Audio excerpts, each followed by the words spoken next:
হৰাৰ পিছত কংগ্ৰেছ দলে বিভিন্ন ধৰণে আনন্দ কৰিছে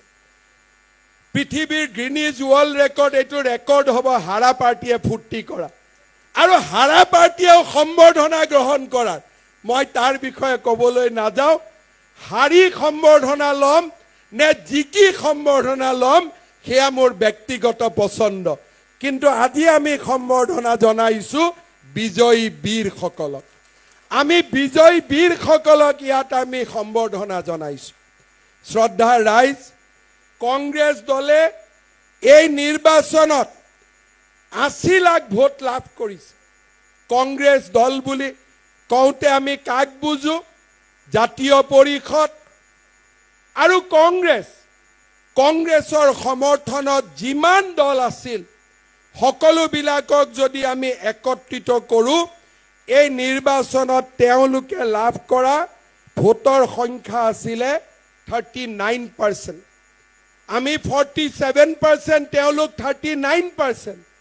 কিন্তু এই 39%তে আসল তথ্য নিদিয়ে এই 39% তেওঁলোকে অসমৰ সুকে কোনৰ পৰা লোৱা নাই উজনিৰ পৰা নামনিলৈ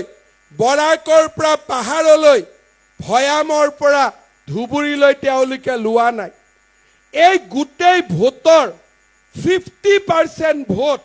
অৰ্থাৎ এই গোটেই ভোটৰ 30 লাখ ভোট তেওঁলোকে মাত্ৰ 21টা সমষ্টিৰ পৰা লাভ কৰিছে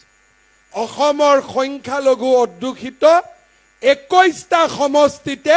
তেওঁলোকে পোৱা ভোটৰ আধা সংখ্যক ভোট তেওঁলোকে মাত্ৰ 21টা সমষ্টিতে লাভ কৰিছে তাৰ মানে যদি আজি বিধানসভাৰ নিৰ্বাচন হ'লহেঁতেন এই বিধানসভাৰ নিৰ্বাচনৰ ফলাফল কি হ'লহেঁতেন কংগ্ৰেছ দল 32টা বিজেপি দল 92টা